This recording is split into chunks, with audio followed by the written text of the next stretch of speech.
বাংলাদেশের ক্রিকেট এবার পুরোপুরি ধ্বংস হয়ে যাবে। যতটুকু বাংলাদেশের ক্রিকেট ছিল সেটা আর থাকবে না। তামিম ইকবাল আসাতে বিসিবিতে এবার আরো বেশি দুর্নীতি হবে। চাটাচাটি করে এখন বিসিবির সভাপতি হয়ে গেল তামিম ইকবাল খান। এগুলো হচ্ছে আমার কমেন্ট বক্সের কমেন্ট। আরও কিছু বাজে বাজে কমেন্ট আছে যেগুলো আমি বলতে পারবো না ভাই। এইবার অনেকেই আছে খুশি, অনেকেই কংগ্রেচুলেশন জানিয়েছে। এইবার তামিম ইকবাল খান আসাতে বাংলাদেশের ক্রিকেটের উন্নতি হবে না ক্ষতি হবে সেটা সময় বলবে। আমাদেরকে হয়তো 5-6 মাস 1 বছর অপেক্ষা করতে হবে। তবে তামিম ইকবাল খুব অল্প বয়সে অনেক বড় সফলতা পেলেন, এটা বাস্তব, এটা মানতেও হবে। তামিম ইকবাল সেই জায়গাটা নিজের করে দিয়েছেন। এইবার এর আগের যে সভাপতি ছিল আমিনুল ইসলাম বুলবুল, ওনার আন্ডারে যে কমিটি ছিল, যে বিসিবির বোর্ড ছিল, সেই বোর্ডে অনেক নিয়ম অনিয়ম, অনেক দুর্নীতি, অনেক মনমানি, ক্ষমতার অপব্যবহার এইরকম অভিযোগ আনা হয়েছে। আইসিসিকে চিঠিও পাঠিয়েছে বাংলাদেশের ক্রীড়া মন্ত্রণালয়। কিন্তু প্রশ্ন হলো যে বাংলাদেশের ক্রিকেটের কি ক্ষতি হবে আর এতদিন কি উন্নতি বা বাংলাদেশ ক্রিকেটে হয়েছে?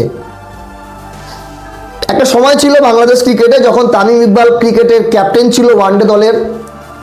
তামিম ইকবালের আন্ডারে যখন সাকিব আল হাসান, মাহমুদুল্লাহ রিয়াদ, মুশফিকুর রহিম, মাশরাফি বিন মুর্তজা, লিটন কুমার দাস, সৌম্য সরকার, রুবেল হোসেনের মতো প্লেয়াররা, মুস্তাফিজুর রহমান, এই যে একটা দল ছিল সেই সময় আলাদা লেভেলই ছিল।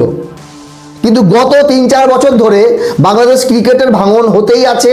একের পর এক প্লেয়ার, একের পর এক কোচ, একের পর এক বোর্ড সভাপতি চেঞ্জ হচ্ছে।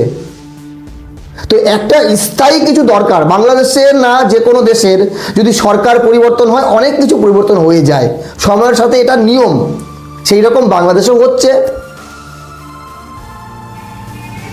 তো সবাই সবার প্রিয় না, কেউ একজন ব্যক্তি সবার কাছে পছন্দের হলে তো মুশকিল। কেউ সাকিব আল হাসানকে পছন্দ করে, কেউ তামিম ইকবালকে পছন্দ করে, কেউ করে না। কিন্তু এইবার প্রশ্ন হলো যে বাংলাদেশের ক্রিকেটটার কি ক্ষতি হবে, তার জন্য অবশ্যই কিছুদিন অপেক্ষা করতে হবে।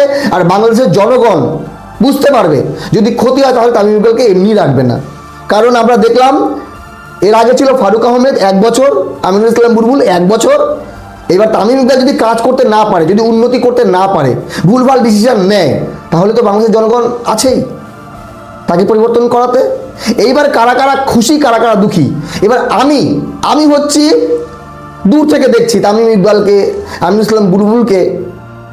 পার্সোনালি তো কারোর সাথে কথাবার্তা হয় না, বা আমার বন্ধু না যে আমি সাপোর্ট করছি, সেরকম বিষয় না। কিন্তু প্রশ্ন হলো যে কেন তামিম ইকবাল আসাতে বাংলাদেশের কিছু ক্রিকেট প্রেমী মানুষ খুশি না। এর উত্তর অবশ্যই তামিম ইকবালকে দিতে হবে। তামিম ইকবালকে প্রমাণ করতে হবে যে জায়গায় তিনি আছেন সেখানে দাঁড়িয়ে সবার মন জয় করতে। কারণ তিনি এখন কোনো রাজনৈতিক দলের না, তিনি পার্সোনাল কোনো ক্রিকেটার না, তিনি এখন বাংলাদেশের। তিনি যেটা করবেন দেশের জন্য করবেন, দেশের ক্রিকেটের উন্নতির জন্য করবেন। যাই হোক বন্ধুগণ, আর আমি এতটুকুই বলবো, সম্মান সবার করা উচিত। কমসে কম ওই চেয়ারের, ওই পদমর্যাদার যেখানে দাঁড়িয়ে একজন দায়িত্ব পালন করছেন বা করার চেষ্টা করছেন, কমসে কম কাজ তো করতে দিন। আহামরি এত বছরে বাংলাদেশ না কোনো আইসিসি টুর্নামেন্টের সেমিফাইনালে গেছে, ফাইনালে গেছে বা চ্যাম্পিয়ন হয়েছে। সেখানে দাঁড়িয়ে যদি বাংলাদেশ আগামী 5 বছরে কিছু ভালো করতে পারে, ক্ষতি নেই। সুযোগ দেন, কাজ করুক, না করলে সরিয়ে দেবেন। যাই হোক বন্ধুগণ, আপনাদের মতামত জানাবেন। তামিম ইকবাল আসাতে কি ক্ষতি হতে পারে সবাই তো বলছে, দেখা যাক কি হয়। ভালো থাকবেন, ধন্যবাদ।